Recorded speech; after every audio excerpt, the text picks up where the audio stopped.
From Channel 12's World Headquarters, I'm John Jacobson. I'm Jay Wilcox. Thanks for watching Sports Jam. Ahead today on the show, a big week of playoff football and volleyball. And in our Sports Jam Spotlight, we'll get some insight on the Maple Grove football team's outstanding defense. And we'll get off and running with the state cross-country meet. Wayzata's girls and boys teams have had outstanding seasons, and they took aim at state championships Saturday. Off to Northfield we go for the Class AA races.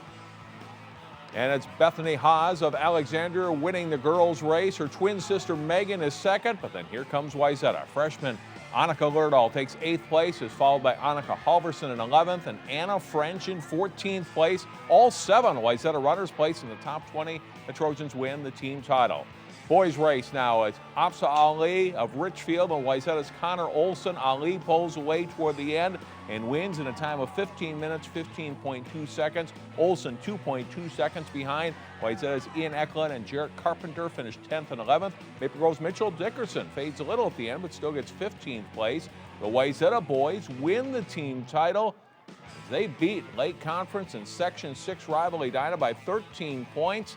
Defending champion Stillwater is 3rd with Rosemont 4th. The Wayzata girls win easily, nearly 100 points ahead of runner-up Eastridge. Here's what members of the state champion Wayzata teams had to say after the meet. We just wanted to get the state championship, get back where we hopefully wanted to be, and we did it, and proud of my teammates.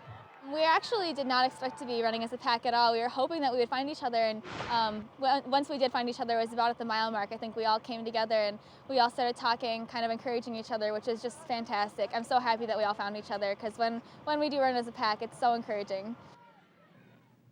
Jay, no surprise really, especially if the girls won the state championship, but each of those teams winning state championship, and that, what a great tradition of running to have at that school. There must be something in the training that makes them so strong, and I know they've got some goals even beyond the Minnesota meet too, running in some national competitions, and certainly been great seasons for both the boys and girls teams.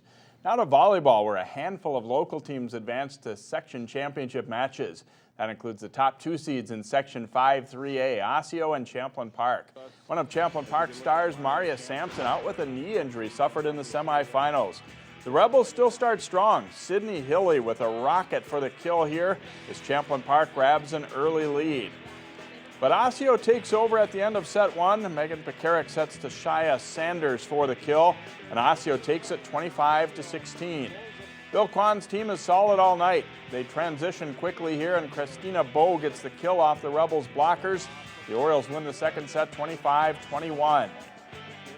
Once again, Champlain Park starts strong in the third. Hilly's hit is dug up, but she gets another swing and puts it away for a 6-3 Rebels lead.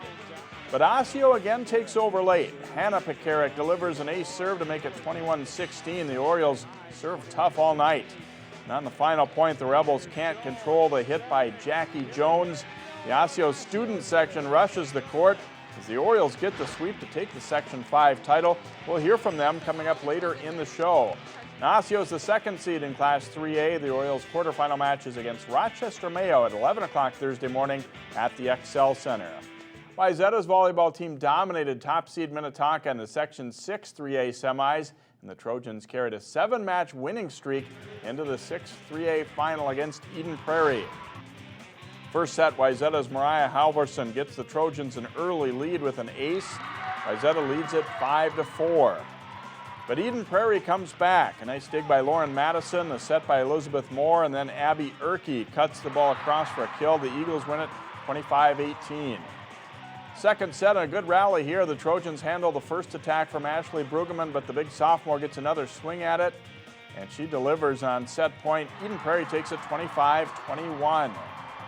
The third set, and Wayzata keeps the match going. And Mackenzie Greshel with a back set to Tia Dilly Starks for the kill.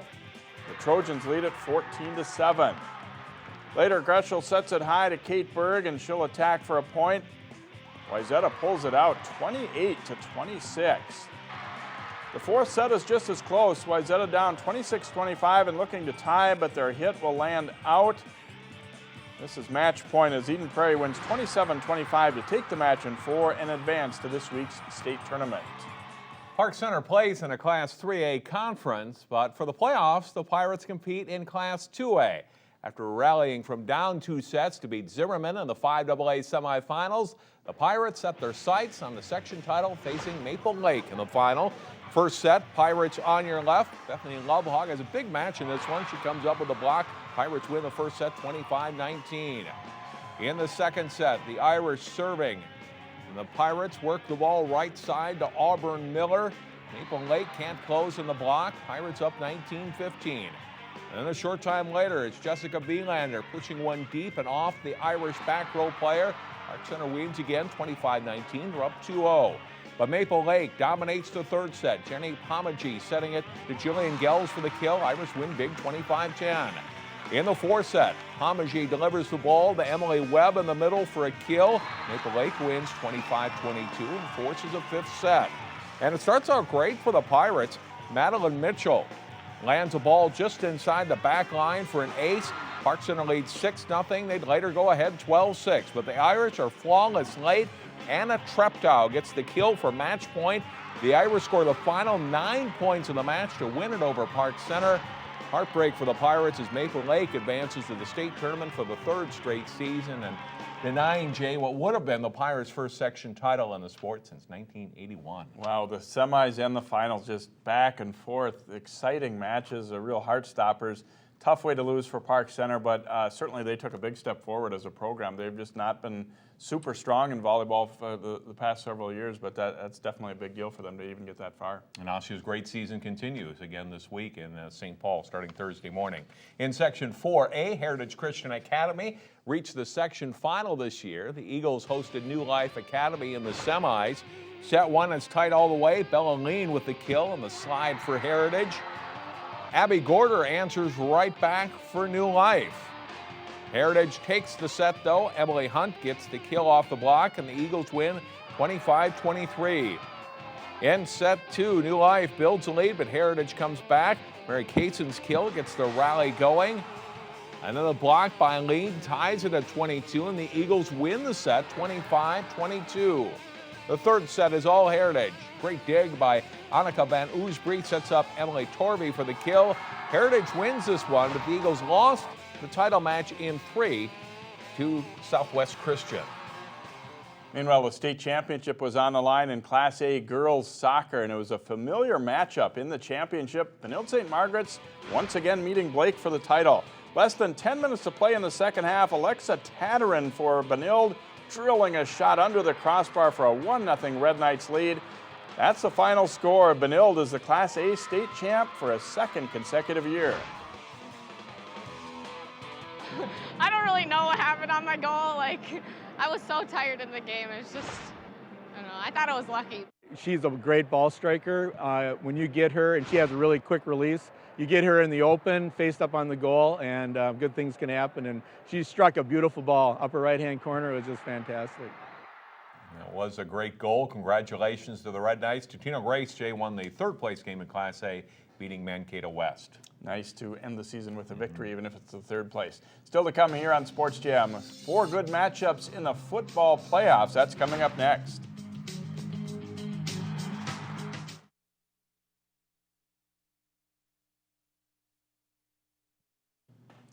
Welcome back to Sports Jam. Time to talk playoff football. After a regular season and first week of playoffs without a lot of close games in the area, we got some good ones Friday night, including Wayzata hosting Tutino Grace in Class 6A. Highlights from this one. Second quarter, Kez Flomo powers in for a 2-yard Eagles touchdown and a 7-0 lead. Fourth quarter, same score. Tanner Bedard hits the hole for Wayzata, and he is gone 31 yards for the touchdown. Trojans go for 2. And they get it on the run by Bedard. Wayzata leads 8-7. But the Eagles put together a methodical drive, and Carlton Jam powers in on a 4-yard touchdown run. Totino's in front. Grace goes for 2, and Flomo gets the corner of the end zone here for a 15-8 lead. The Eagles add another touchdown late, and they advance to the state tournament in their first year in Class 6A. Our coaches prepared us every week saying that we belong in this class. Coach Ferguson said one of the best things when he asked us if we wanted to opt up. He said, the class of 32, 6A, 32 best programs in the state, and he thinks that we're one of them. So this is where we belong, so there's never any doubt. Unbeaten Maple Grove faced Minnetonka in another Northwest Suburban versus Lake Conference matchup. Leafy ready for this one at Maple Grove, and it's a defensive battle in the first half. Clark Winnicky is hit, but he spins and just gets over the goal line as Maple Grove takes a 7-0 lead in the second quarter. And it's a big play late in the first half. Under a minute to go, Skipper's quarterback Nick Rooney hits Braden Sykes over the middle and he breaks free. But watch Adam Brandt pop the ball loose, and Kyle Anderson recovers for the Crimson. We jump ahead to the fourth quarter, and Isaac Collins takes the direct snap in the Wildcat formation, and he'll zip in up the middle for a 14-3 Maple Grove lead.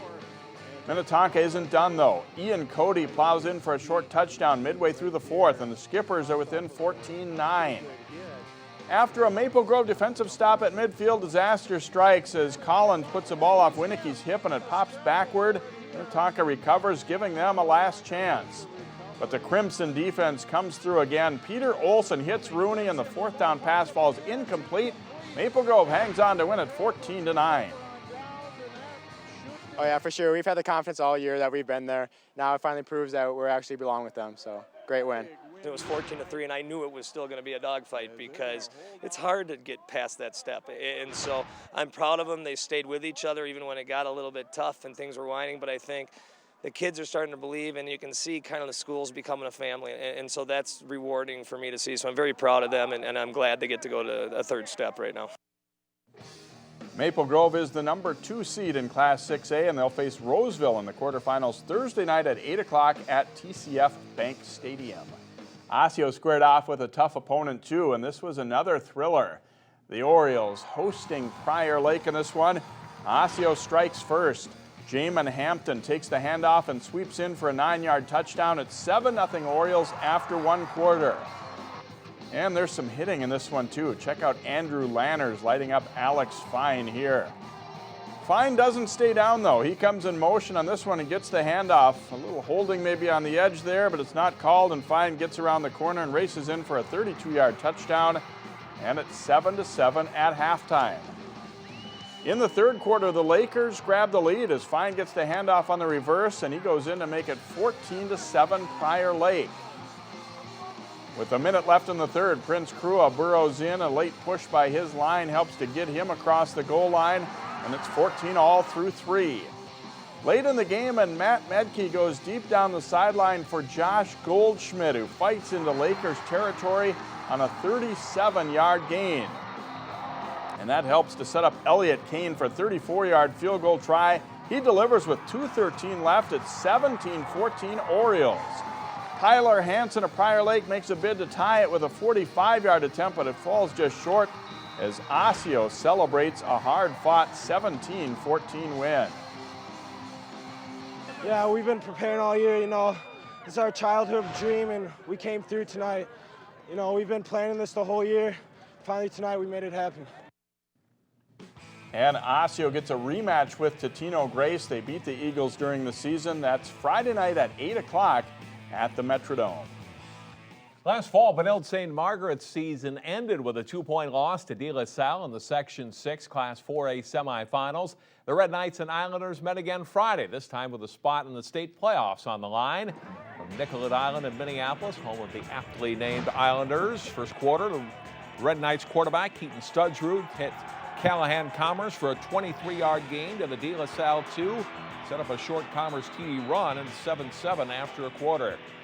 Late second quarter, Islanders quarterback Billy Hart caps a 95-yard scoring drive on the 6-yard keeper.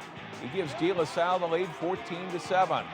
But Benilde has time to answer before halftime. Studsrud almost gets sacked here, but gets away and throws across his body to a wide-open Jack Sims for a 21-yard touchdown. It's 14 all at the half. Third play of the third quarter, and the give goes to De La Salle running back Chris Williams, who darts through a big hole and goes untouched 44 yards for a touchdown. It's 21-14 Islanders. This game is full of big plays. Just a couple of plays later, Studsrud on the keeper gets loose. He gets into the De La Salle secondary and is gone. 66 yards for the senior and a touchdown. The extra point is missed, though, and Benilde still trails 21-20. Same score midway through the fourth quarter. Benilde kicker Matt Arneson on, and he bangs through a 32-yard field goal. It's 23-21 Benilde. Minute to go in the game. 4th and 7 for De La Salle from the Benilde 26. Hart flips the pass to Williams, who breaks tackles and fights his way into the end zone for a touchdown. The Islanders lead 27-23 with 53 seconds left. Benilde still gets one more shot to win it. 4 seconds to play from the Islanders 27. Studs through to Lynch. Sam Lynch off his hands at the goal line and incomplete. That's the way the game ends. De La Salle eliminates Benilde for a second straight year, 27-21. Oh, and that tough way to lose. It was a great football game. It's De La Salle onto the state playoffs. Yeah, great to see some good matchups in that round. Certainly in the 6A teams, all of those were good games. We've had a fair share of blowouts this year, no doubt about it, but great wins for Osseo, Maple Grove, and also Totino Grace. Maybe a little bit of an upset against Wayzata, but you don't bet against the Eagles at playoff time. Right. More football to come this week. In adapted soccer, the Park Center CI Division team representing all of District 279 is having a great season. The Pirates at home to face a good Anoka Hennepin team. Kevin Hofer rips a hard shot for Park Center, stopped though by the Mustangs keeper. At the other end, Cole Denny rips it into the top corner for a goal for the Mustangs. Second half, Dylan Domeyer sets up Ashley Sandberg for a shot and goal, and an 8-2 Mustangs lead.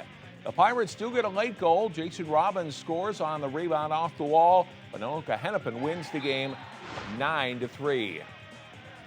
Looks like those teams should both have a chance to do pretty well at the state tournament. The state tournament for adapted soccer coming up November 15th and 16th at Stillwater High School. Straight ahead in our Sports Jam Spotlight, a look at Maple Grove's relentless defense and how it's helped the Crimson into the state playoffs.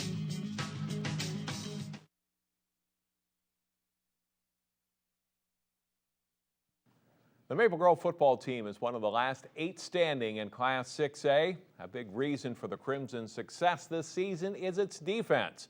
In this week's Sports Jam Spotlight, Jason Melillo looks at the Crimson D. Players on the Maple Grove defense call themselves the dark side. Outside linebacker Zach Corbin came over from the offense, and then we said he came to the dark side, and that's where it all started. They got dark side Skittles, and they have boxes of dark side Skittles all over and stuff like that. But hey, you got to have some swagger on that side of the ball, and it's been fun watching them, and they've made a huge difference for us this year. It's a very fitting nickname because the Crimson D has meant lights out for opposing offenses this season. It comes from the intensity we play. At every practice, we go harder. So we go harder practice, and then we bring it a whole new level during the game. Just fly around and make plays. Just wear down another team. They'll try to get a little sloppy, and we'll take advantage of it. The strength of Maple Grove's defense might be the culmination of a system put in place 3 years ago when Matt Lombardi became the head coach. Yeah, I think we're starting to really get comfortable with what he's installed, and we're starting to finally get it.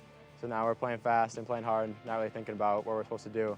Lombardi was the defensive coordinator at Wayzata when the Trojans won state titles in 2005, 2008, and 2010, and his defenses were known for being relentless, fast, and smart. Some of the same qualities Maple Grove has displayed this season. They're playing fast. I think that's the part.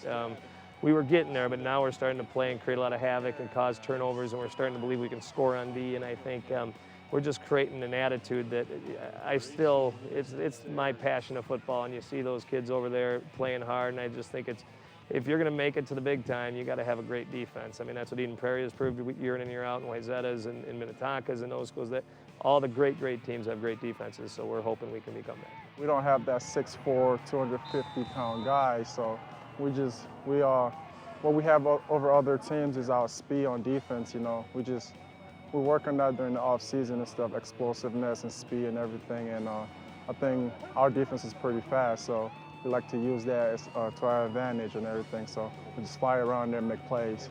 MG's defense also has a nose for the football. The Crimson has forced a total of 35 turnovers and scored 6 touchdowns. Yeah, we create a lot of pressure in the backfield, kind of rushes the quarterback, so that causes some bad throws by the QBs.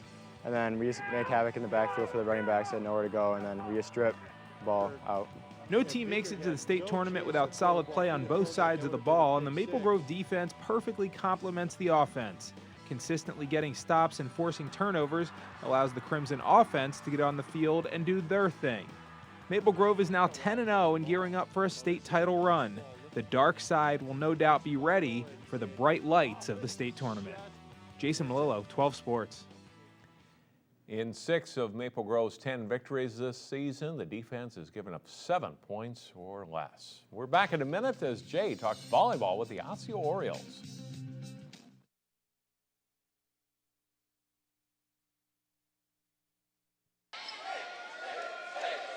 Here's Jones, Zevnik, can they get it? No, and Osseo is headed to the state tournament. Welcome back to Sports Jam. It's state tournament week in volleyball, and the Osseo Orioles are headed to state representing Section 5 after a sweep over Champlain Park, and joined by a couple of Orioles, starting with Christina Bowe. And how amazing a feeling is it to come out in a big crowd, exciting atmosphere, and play so well like you guys did? It's the best feeling. I mean, we've been working really hard for this game, this day, and we did the best we could. We got what we wanted. You guys have obviously had a fantastic season, and is it a good feeling too to know that you came out and played well? I mean, sometimes teams get in a section and something goes wrong, they have a bad night or whatever, but just to do what you guys have been doing all year, was that a good feeling also? Yeah, it really is. I still think we can improve our game. I mean, you're never to your full ability, so we keep working hard before state. You guys have so many different weapons that I don't think another team can just say, we're going to take away a certain player. How big has that been in your success, do you think? Oh, it's been huge. I like our versatility. It works really well, and it's all on Megan, our setter, and all of our hitters, and we work really hard together and work well. You got a variety of ages, and of course you, young player like you have a few more tries to get there, but did you guys want to make sure this happened for some of the seniors that have been a part of the program too? Oh, definitely. I mean, having a season like this, it really takes playing for your teammates, not just yourself. You guys have established yourself as the best team in this area, but how do you feel like you'll match up with some of the teams in the state tournament? I think if we work hard and play our game, I mean, we can hang with anybody out there. So. All right, sure looked like it here at the championship. Good luck in the state tournament. Thank you. And Hannah Pekarik, your team performing so well all season long. And did you like what you saw in this championship match, even though Champlain Park, early on was giving you some trouble? Yeah, I mean, I think we were a little bit nervous at first, but then we just kind of started to play how we usually play and just go for it. How much fun is it to play in an atmosphere like this? I mean, it's kind of a small gym. It's really noisy. A lot of fans coming from Osseo. Is that added a lot to the excitement of the night for you guys too? Definitely. I mean, when the fans storm the court, there's really nothing like it. Is this team even a little better than you maybe thought it would be when the season started? I mean, I know you guys had high hopes, but has it come even farther than you expected? Definitely. I really think that our win against Blaine just really gave us so much hope for the season, because they were always our rival, and then when we beat them, it was just we had such high hopes. Good luck in the state tournament. Thanks so much for joining us. It's been fun watching the great season you guys have had. Thank you. All right, Hannah Pekarik and Christina Bowe, the Osseo Orioles, they will play at the state tournament this week in Class 3A. We'll leave you with a look at their seeding for the state tournament and the playoff matchups for the Orioles.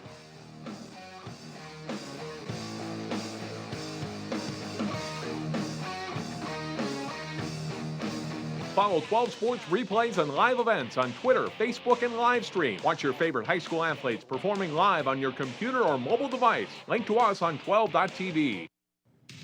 We have 2 games of the week in State Class 6A football. Maple Grove and Roseville battle Thursday night at TCF Bank Stadium. Watch it Friday night at 7 and 10 p.m. and Saturday morning at 10 on Channel 12 and our website, 12.tv. And Osseo battles Tutino Grace Friday at the Metrodome. Catch that one Saturday night at 7 and 10 or Sunday morning at 7. That'll do it for this week's Sports Jam.